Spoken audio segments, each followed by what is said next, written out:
જનતા ચાર વસ્તુ માંગે છે, ચાર માંથી એક પણ વસ્તુ આપી શકવાની તાકાત ભાજપ પાર્ટીની નથી દોસ્તો. પાંચમું તો માગવાનું ક્યાં કઈ વધ્યું છે.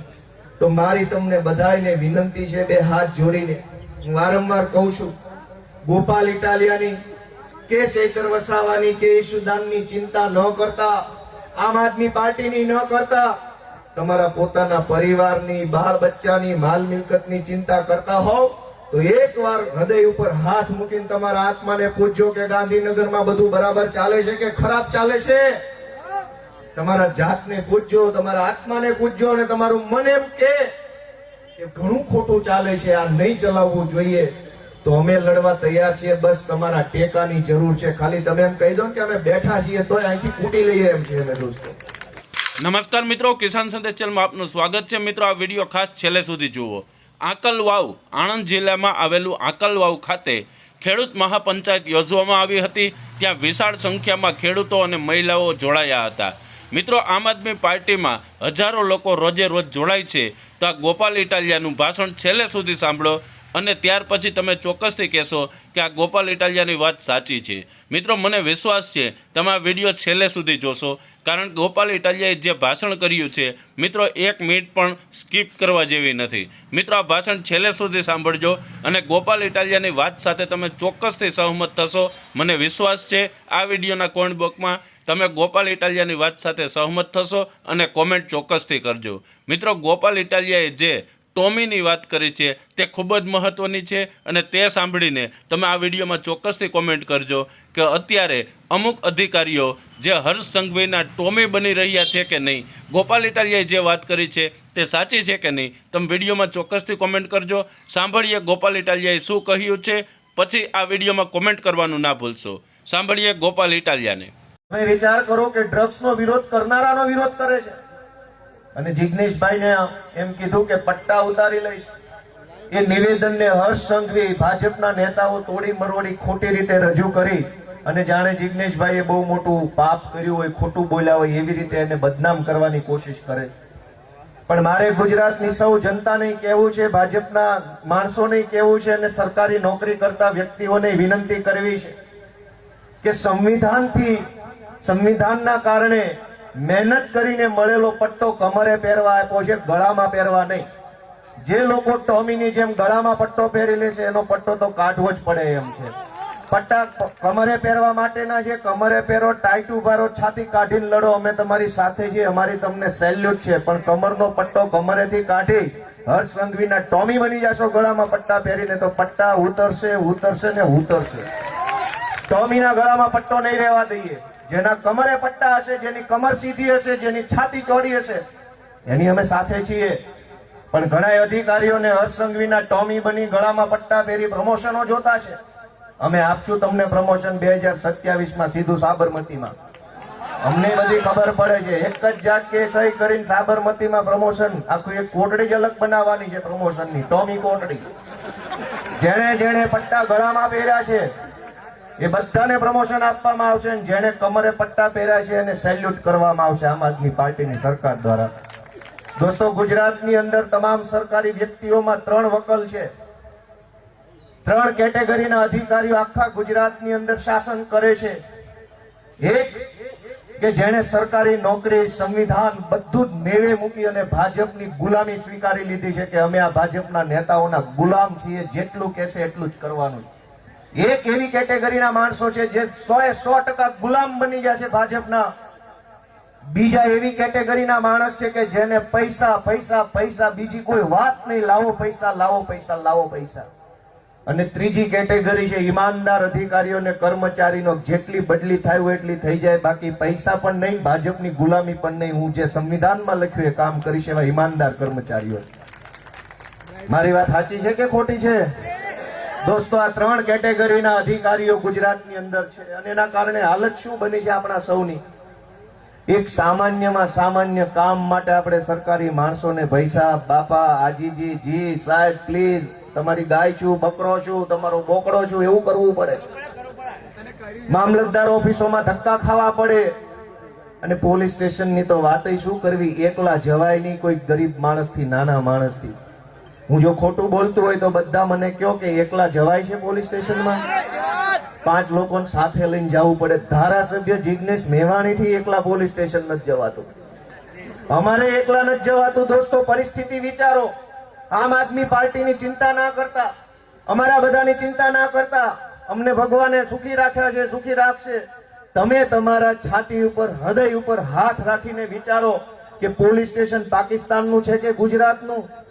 ગરીબ માણસ એકલા જઈ નથી શકતો ફરિયાદ લખાવા. વ્યાજ માફિયાઓના ચક્કરમાં કોઈ ગરીબ માણસ ફસાય, ફરિયાદ કરાવવા જવાનું મન થાય પણ એકલા પગલું ના ઉપડે પોલીસ સ્ટેશન તરફ. આપણા મત વિસ્તારની અંદર ગુંડાઓ, આપણા વિસ્તારની અંદર બુટલેગરો બેફામ બને, એકલા ફરિયાદ કરવા જઈ નથી શકતા. મારી વાત સાચી છે કે ખોટી? દોસ્તો, પોલીસ સ્ટેશનમાં એકલા ન જઈ શકે એટલો ડર જો પોલીસ સ્ટેશનથી જ લાગે તો બીજે તો ક્યાં ન્યાય માટે, સલામતી માટે, સુરક્ષા માટે બીજે ક્યાં જવાનું? પોલીસ સ્ટેશન તો એવું હોવું જોઈએ કે ગરીબમાં ગરીબ માણસ, નાનામાં નાનો માણસ છાતી કાઢીને ચડી શકે કે આ મારું છે એવા અધિકારથી જઈ શકવો જોઈએ. પણ આજ બુટલેગરો છાતી કાઢીને પોલીસ સ્ટેશનમાં જાય છે, જમીન માફિયાઓ ચડી જાય છે પગથિયા, ગુંડાઓ ચડી જાય છે પોલીસ સ્ટેશનના પગથિયા, પણ ગરીબ માણસ ગેટ ઉપરથી પોલીસ સ્ટેશન લખ્યું ને પાટિયું જોઈને અંદરથી ડરે છે, જવું ના જાવ, જવું ના જાવ, મારશે કે નહીં મારે, ગાળો દેશે કે નહીં દે. દોસ્તો, આ પરિસ્થિતિ ગુજરાતમાં ભાજપના કારણે થઈ છે. હું વારંવાર તમને વિનંતી કરું છું કે અમારી ચિંતા કરો ન કરો, આમ આદમી પાર્ટીની ચિંતા કરો ન કરો, પણ આ ગુજરાતની હાલતની ચિંતા આપણે બધાએ ભેગા મળીને કરવી પડશે કે આવું ન હોવું જોઈએ. આની અંદર કંઈક બદલાવ આવવો જોઈએ. બદલાવ લાવવા માટે આમ આદમી પાર્ટીની આખી ટીમ તૈયાર થઈ છે. મિત્રો, એને તમારા આશીર્વાદની જરૂર છે. આ નવું નેતૃત્વ આવ્યું છે જે લોકો માટે લડે છે, અવાજ ઉઠાવે છે, બોલે છે, જેલમાં જવાથી ડરતા નથી. દોસ્તો, અને ગુજરાતમાં નેતાઓની માત્ર 2 વકલ છે, જેમ અધિકારીઓની 3 વકલ છે. ભાજપના ગુલામ, પૈસાના ગુલામ અને જનતાના સેવક, આ 3 કેટેગરીના અધિકારી છે અને નેતાઓ પણ 2 કેટેગરીના છે. જેલમાં જવું ન પડે એટલે ભાજપમાં જનારા, અને ભાજપમાં ન જવું હોય એટલે જેલમાં જનારા, 2 કેટેગરીના નેતાઓ ગુજરાતમાં છે. જેને જેને જેલની બીક છે એ બધા ભાજપમાં છે, અને જેને ભાજપની કે ભાજપના પિતાશ્રીની કે જેલની બીક નથી ને આ સ્ટેજ ઉપર બેઠા છે. દોસ્તો, માત્ર ગુજરાતમાં નહીં, ભારત દેશમાં નહીં, આખી દુનિયામાં ભાજપની સત્તા આવે ને તો અહીંયા બેઠા છીએ મરદ મૂછાળા, ઊંચી છાતી વાળા. દોસ્તો, કોણ હલાવી શકે નહીં જોઈએ. દોસ્તો, અમે આવી સત્તા બત્તાથી ડરતા નથી, કેમ કે અમારી તાકાત અમારી ઈમાનદારી છે. અમારી તાકાત સામાન્ય જનતા પ્રત્યેની અમારી નિષ્ઠાના કારણે છે. અમારી તાકાત છેવાડાના માણસોને માટે કંઈક કરી બતાવવાના જનૂનની તાકાત અમારી અંદર છે. એ તાકાતને ભાજપ તોડી નહીં શકે. મિત્રો, હું તમને વિનંતી કરવા આવ્યો છું. વિસાવદરની જનતાએ મને મોકલ્યો છે કે આખી ગુજરાતની ભાજપની સરકાર વિસાવદરની પેટા ચૂંટણીની અંદર પ્રચારમાં ઉતરી ગઈ. મુખ્યમંત્રી ત્યાં ગલીએ ગલીએ ચાલતા ચાલતા આંટા મારતા હતા. ગૃહમંત્રી પોતે ત્યાં 10-10 લોકોની જંગી જાહેર સભા લેતા હતા. વન મંત્રી, પાણી મંત્રી, વાહન વ્યવહાર મંત્રી, કૃષિ મંત્રી, 2000 જેટલા બુટલેગરો, કાઠિયાવાડના બધા જિલ્લા પંચાયતના સભ્યો, કાઠિયાવાડની તમામ નગરપાલિકાના સભ્યો, કાઠિયાવાડની તમામ એપીએમસી ના સભ્યો, આખા ગુજરાતના ધારાસભ્યો, સાંસદ સભ્યો, પોલીસ, મામલતદાર કચેરીનો સ્ટાફ, સહકારી બેંકોનો સ્ટાફ, એપીએમસી નો સ્ટાફ, હજારો લોકો ભાજપનો ઝંડો લઈને ગલીએ ગલીએ નીકળ્યા હતા. પણ વિસાવદરના ખેડૂતોનો આત્મા જાગ્યો ને એને નક્કી કર્યું કે જેટલા હોય એટલા આવી જાવ, આ વખતે બધાને એક હારે પાડી દેવાના છે. અને મુખ્યમંત્રી, પ્રદેશ પ્રમુખ, કેન્દ્રીય મંત્રી, કેબિનેટ મંત્રી, સંત્રી, તંત્રી, જંત્રી બધું આવી ગયા પછી વિસાવદરના ખેડૂતોએ 17,500 મતથી મને આશીર્વાદ આપી અને વિધાનસભામાં ખેડૂતોનું નેતૃત્વ કરવા મોકલ્યો. દોસ્તો, અને જનતાનો આત્મા જાગે ત્યારે એનું પરિણામ કેવું આવે કે વિસાવદર વિધાનસભાની ચૂંટણી પૂરી થયા પછી આજે લગભગ 3-4 મહિના થવા આવ્યા, પણ માહોલ એકદમ ટકાટક છે કે નહીં? એકદમ હજળબમ માહોલ આખા ગુજરાતમાં છે. એનું કારણ શું? કે જનતાનો આત્મા જાગી ગયો છે. જનતાની અંદરથી હવે અવાજ આવવા લાગ્યો છે કે હવે બદલાવ નક્કી છે, હવે પરિવર્તન નક્કી છે, હવે આ ભાજપનું આવી બન્યું છે. મિત્રો, અમે બધા દિવસ રાત દોડીએ છીએ, સંઘર્ષ કરીએ છીએ, નાના માણસનો અવાજ ઉઠાવીએ છીએ. મારી ગુજરાતના તમામ યુવાનોને વિનંતી છે કે ક્યાં સુધી ભાજપની લાચારી કરીશું. આવો રાજનીતિમાં પાર્ટીમાં જોડાવા અમારા વિજયભાઈ બારૈયા જોડાયા છે. કેજરીવાલ, મિની કેજરીવાલ છે અહીંયા અમારા ચરોતર વિસ્તારના ખંભા છે. દોસ્તો, હજારો યુવાનોને મારી વિનંતી છે કે નેતાઓના ભરોસે રહેવું નથી. તમે આવો રાજનીતિમાં આગળ વધો, આમ આદમી પાર્ટી સાથે જોડાઓ, પોતપોતાના વિસ્તારનું નેતૃત્વ કરો, શીખો. આમ આદમી પાર્ટી તમને સપોર્ટ આપશે, મદદ આપશે. આમ આદમી પાર્ટી તમને તમારા વિસ્તારનું, ગામનું, તાલુકાનું, જિલ્લાનું નેતૃત્વ કરવા માટેની તક આપશે. અને તમે આગળ આવશો તો અને તો જ આપણા પોતપોતાના વિસ્તારનું ભલું થશે. બાકી આ ભાજપ કોંગ્રેસના ભરોસે રહેવાથી હવે કંઈ થવાનું નથી. મિત્રો, અનેક યુવાનો આજ તકલીફમાં છે, મુશ્કેલીમાં છે, પણ રાજનીતિથી દૂર ભાગે છે. હજારો યુવાનો એવું વિચારે છે કે મને કોણ લેશે પાર્ટીમાં, મને શું ખબર પડે, મને શું આવડે, મને કોણ ટિકિટ આપે, મને કોણ હોદ્દો આપે, હું ઉભો રહીશ તો મને કોણ વોટ આપશે, મારી પાસે ક્યાં પૈસા છે, મને મારા પરિવારમાંથી સપોર્ટ નહીં મળે, મારા ગામમાં તો ભાજપનો ફલાણો મોટો નેતા છે, અમારા તાલુકામાં મોટો નેતા છે, અમારી જ્ઞાતિમાં ફલાણો ભાજપનો નેતા છે. આવા અનેક પ્રશ્નોના કારણે ગુજરાતના યુવાનો રાજનીતિથી દૂર રહેશે. હું મિત્રો તમને મારી વાત કરું કે એક સૌરાષ્ટ્રના સામાન્ય નાના એવા ગામડાના ખેડૂત પરિવારમાં હું જન્મો. કોઈ જાતની કોઈ અમારી કોઈ રાજકીય રીતે કઈ આવડત નહીં, ખબર નહીં, પરિવારમાં શું, ખાનદાનમાં કોઈ ગ્રામ પંચાયતનો સભ્ય નહીં. મારા મમ્મી ને અમે બધા ખેતી મજૂરી કરી ખાતા હતા. પણ ધીમે ધીમે એવું લાગ્યું કે આપણે આગળ આવવા માટે થઈ કંઈક અવાજ ઉઠાવવો પડશે, કંઈક કરવું પડશે. ત્યારે દોસ્તો, હું પોલીસ કોન્સ્ટેબલની નોકરી છોડીને આમ આદમી પાર્ટીમાં જોડાયો. મારી પાસે ત્યારેય પૈસા નતા ને આજે પૈસા નથી. તે દિવસે કોઈ મોટું રાજકીય પીઠબળ નતું. આજે તો હજારો કરોડો લોકોના આશીર્વાદનું પીઠબળ અમારી સાથે જોડાયેલું છે. મિત્રો, હું માત્ર 36 વર્ષનો વ્યક્તિ છું. હું ગુજરાતભરના યુવાનોને વિનંતી કરું છું કે સંકોચ રાખશો તો આ ભાજપના નેતાઓ હજુ 40 વર્ષ સુધી આપણું લોહી ચૂસવાના છે. પણ એક વખત હિંમત કરો, એક વખત અવાજ ઉઠાવો, બોલો કે હું બેઠો છું, કોઈ શું કરી લેશે મારું, તો ભાજપમાં દમ નથી તમારું કઈ કરી લે. એ લોકો ડરપોક માણસો છે. એ લોકો સત્તાની પાછળ છુપાઈને જનતા ઉપર ડરનું સામ્રાજ્ય ફેલાવે છે. આજકાલ પેલા વરિષ્ઠ પત્રકાર જગદીશભાઈ મહેતા ઉપર એફઆઈઆર ઉપર એફઆઈઆર થવા લાગી. તમારું બાઇક ચોરાઈ જાય પોલીસ સ્ટેશન એફઆઈઆર લખાવા જાવ તો લખાતી નથી, ના પાડી દેશે. મારી વાત સાચી છે કે ખોટી? ગામમાં દારૂ વેચાતો હોય, ફરિયાદ લખાવા જાવ તો તમને બેસાડી દે. 2 બાટલીના કેસમાં વ્યાજ માફિયાઓ વિરુદ્ધ લખાવા જાવ તો નહીં લખે. એક્સિડન્ટ થાય તો ફરિયાદ નહીં લખે. તમારી જમીન કોક પચાવી પાડે, જમીન લખાવી લે ખોટી રીતે, એફઆઈઆર નહીં લખે.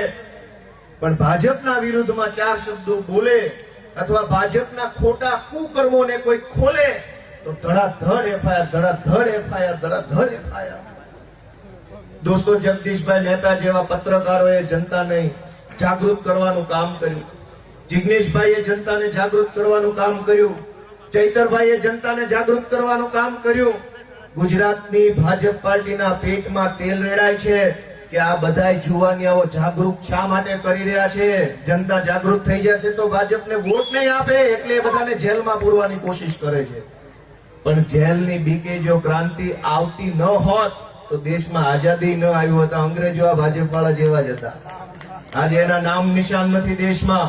અંગ્રેજો પણ એવું વિચારતા હતા જેલમાં પૂરી દઈશું તો આઝાદીની લડાઈ બંધ થઈ જશે. જેલમાં ઘણાને પૂર્યા પણ આઝાદીની લડાઈ બંધ ન થઈ અને આઝાદી આવીને પણ રહી. આ ભારત દેશનો ઇતિહાસ છે. દોસ્તો, આજ ભાજપના નેતાઓને કહેવાનું છે કે તમે એમ માનતા હોય કે 2-5 ગળામાં પટ્ટા પહેરેલા ટોમી આગળ કરીને અમારા ઉપર એફઆઈઆરો કરાવી અને તમે ગુજરાતની અંદર ક્રાંતિ આવતી રોકી શકશો, તો એવું કઈ થવાનું નથી. ટોમીને અને ટોમીનો પટ્ટો જેના હાથમાં છે, ભાજપ વાળા બંનેને કહેવાનું કે ક્રાંતિ આવી રહી છે અને 27માં હજારબંધ ક્રાંતિ ગુજરાતમાં આવવાની છે. કોઈ આ ક્રાંતિને રોકી નહીં શકે, કેમ કે ક્રાંતિની શરૂઆત વિસાવદરથી થઈ છે. દોસ્તો, ગુજરાત જ્યારે મહારાષ્ટ્રથી અલગ પડ્યું અને 30 વર્ષ સળંગ કોંગ્રેસની સરકાર આવી, એ કોંગ્રેસની સરકારમાં અહંકાર આવ્યો, અભિમાન આવ્યું, ખેડૂતોને ગોળીઓ મારી. તે દિવસે ક્રાંતિની શરૂઆત વિસાવદરથી થઈ. કેશુભાઈ પટેલ વિસાવદરના ધારાસભ્ય બન્યા અને ગુજરાતના ભાજપના પહેલા મુખ્યમંત્રી બન્યા. દોસ્તો, 30 વર્ષ જૂની કોંગ્રેસ સરકારના મૂળિયા ઉખાડવાનું કામ વિસાવદરે જનતાએ કર્યું હતું. આજ ફરીથી 30 વર્ષ પૂરા થઈ ગયા છે. ગાંધીનગરમાં રાવણને અહંકાર આવી ગયું છે અને વળી વિસાવદરથી પાછો એક અવાજ આવ્યો છે કે હવે આને કાઢવાના છે. એટલે જ્યારે જ્યારે વિસાવદરથી ક્રાંતિની શરૂઆત થાય ત્યારે સમજી લેવાનું કે ગાંધીનગરમાં બેઠેલાને ટાટા બાય બાય. દોસ્તો, ગુજરાતની જનતા તૈયાર થાય, પોતાનો આત્મા જગાડે, પોતાની જાતને પૂછે કે આપણે આવી વ્યવસ્થામાં શા માટે રહીએ છીએ. જનતા તો સરકાર પાસે માગી માગીને શું માગે છે? મારી દ્રષ્ટિએ માત્ર 4 વસ્તુ આપણે જનતા સરકાર પાસે આશા રાખીએ છીએ. 5મી વસ્તુ મળે ન મળે, ન મળે તો પણ ટેન્શન નથી, મળે તો સારું. 4 વસ્તુ ખાલી ગુજરાતની સરકાર પાસે કરોડો લોકો આશા રાખે છે. એક, કે મારા ઘરે જે બાળક જન્મે એને કઈક સરકાર 4 ચોપડી સારી ભણાવે તો ભણેલો ગણેલો છોકરો કઈક પગભર થશે. વાત સાચી છે કે ખોટી? દરેક માણસ સરકાર પાસે એવી આશા રાખે છે કે બીજું કઈ આલો ન આલો, પણ 4 ચોપડી સારું શિક્ષણ મારા છોકરાને આપો તો એનો ભાવ તરી જાય, એની જિંદગી સુધરી જાય. પણ શું હાલત છે શાળાની? શું હાલત છે શાળાની? શું હાલત છે શિક્ષકોની? શું હાલત છે અત્યારે સરકારી શિક્ષણ વ્યવસ્થાની? બજારા બીએલઓ અત્યારે આત્મહત્યા કરવા લાગ્યા છે. તો સરકાર આપણા બાળકોને શિક્ષણ નથી આપી શકતી. જનતા બીજી આશા એવી રાખે છે કે કઈ વાંધો નહીં, શિક્ષણ આલ્યું ના આલ્યું, પણ મારા ઘરમાં કોઈ બીમાર પડે તો જરાક મને કઈક સારી દવા સારવાર કરાવો તો મારા પરિવારના સભ્યનો જીવ બચી જાય. પણ એની અંદર એ માં કાર્ડ લાવો, બાપુજી કાર્ડ લાવો, ફુવાજી કાર્ડ લાવો, ભાઈજી કાર્ડ લાવો, સાસુજીનું કાર્ડ લાવો, બધાનું લાવો, પણ તમારો ટાંટિયો રિપેર નહીં થાય. કાળમ કાળ થઈ ગયું છે દોસ્તો. છોકરાને ભણવાની વ્યવસ્થા નહીં, બીમાર પડે તો સારવારની વ્યવસ્થા નહીં. જનતા એમ આશા રાખે કે કઈ નહીં, ચલો છોડો, એક સારો રોડ બનાવી દો, તો રોડ નહીં, ઠેકાણા નહીં.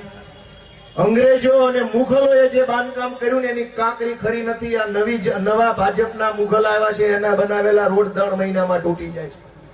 અકબરના જમાનામાં જે કાંઈ બન્યું, બિરબલે જે બનાવ્યું, જહાંગીરે બનાવ્યું, અંગ્રેજોએ બનાવ્યું, રાજા મહારાજાઓએ જે બનાવ્યું, એ બધું અડીખમ ઊભું છે.